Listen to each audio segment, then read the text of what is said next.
Review. Hello everybody, welcome to another True Review. I am of course True, your Million G gamer, and this is Farm Together on the Xbox One, currently available for the price of £16.74 in UK and $19.99 in EU and US regions. Story.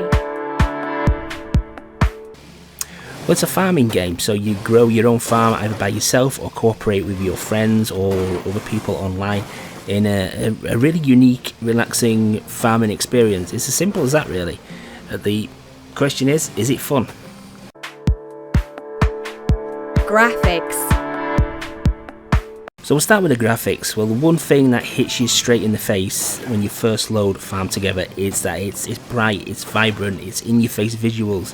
I mean, in an era where lots of games give you dark, drab, grey environments, this is the total polar opposite.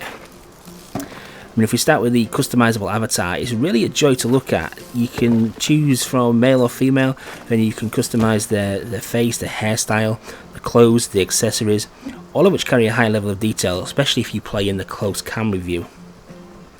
Then there's the farm itself. The buildings have the same care and attention lavished on them, whether it be just a straightforward humble barn, or my personal favourite building is the honey stand, which has a giant bee on the side of it. It just looks really, really good. There's also got the jam making machines, which are a personal favourite, where you can see them squishing into the vats of fruit, squeezing the juice, and the juice flies everywhere. Every single item or building in this game just really looks the part. I've not even mentioned the main items of the game, such as the crops, the trees, the livestock, flowers, the fish. They're all identifiable from a distance and all look really amazing. The only actual issue I have with the graphics in terms of visuals is basically what's not there, is that when you hit the furthest boundaries of your farm where you can't expand your plots any further, the world just kind of stops. You're just left with a massive expansive green void, which just looks absolutely horrible. And it would have been nice for them to flesh that out and fill it in with, you know, maybe a bit of surrounding world, maybe a city in the distance or something like that. There is a few things from certain areas where you can see things in the distance, but it's still past a massive expanse of green, kind of hazy, low resolution green void. It just kind of detracts from the overall experience when you are near the boundaries of your farm. Sound. Let's start with a little listen.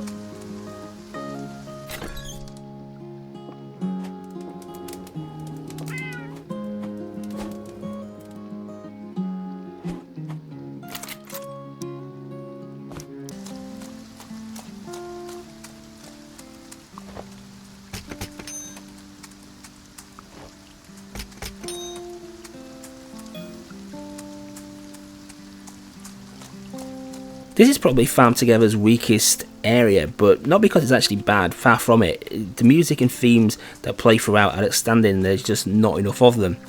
The sound effects are similarly great, but a little bit of laziness creeps in here, with the picking up of produce, for example, is the same sound effect as picking up the produce that comes from livestock, such as, for example, pulling up a carrot from the ground makes a popping noise.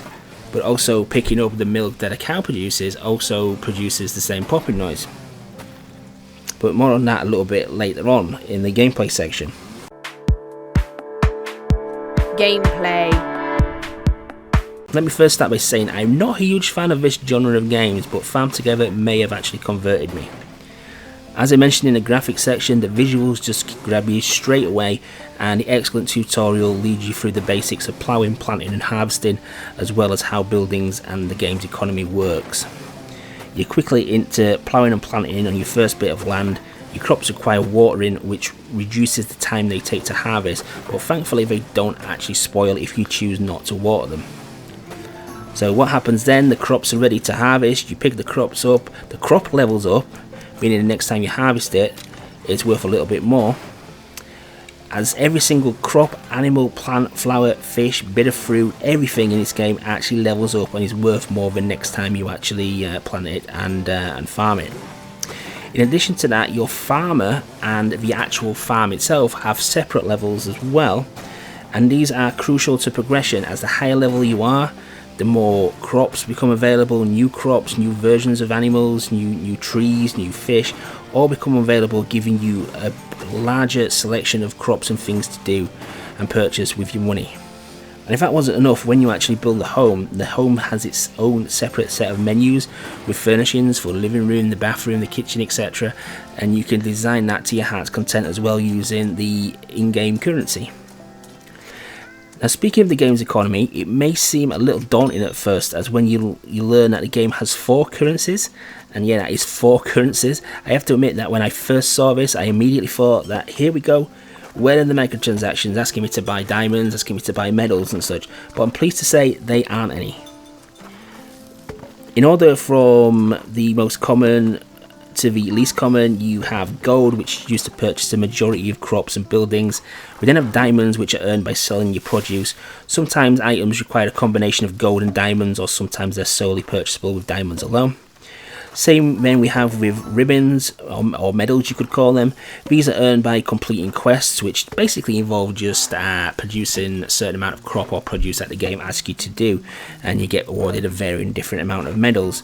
Again, like with the diamonds, sometimes items require a combination of multiple currencies, and sometimes they're purchased solely with that currency as well.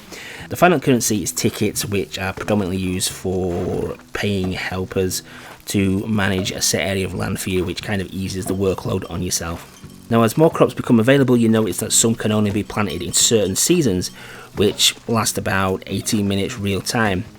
These seasons actually have more of an impact than you may think, because not only can you not plant certain crops in certain times, it will also determine when your trees that you plant in your farm actually bear fruit as well. So you have to consider that, how frequently they're going to produce fruit for you and become profitable. Now, each crop has its own time limit, how long it takes to be ready and harvest, and you can actually speed this up by watering them constantly when required. But Milkstone have done something really clever here. The times of the crops can range from anything as little as 15 minutes up to 3 days, and that's real time. Now, you might be thinking, how's that a good thing? Well, it caters for all different kinds of players, as if you're going to be on the game 24/7, you want quick growing crops to keep you busy. But if you don't have that much time to play, you can plant some of the more longer taking crops and reap the same rewards, benefits and level up still, because while you're away from the game, when you're offline, you're not playing it on your Xbox or whatever format you're playing on, time still passes, which is a great thing to do. So this really does bring everybody into it, and even if you've only got a quick half an hour to play each day, you can still achieve quite a lot in this game.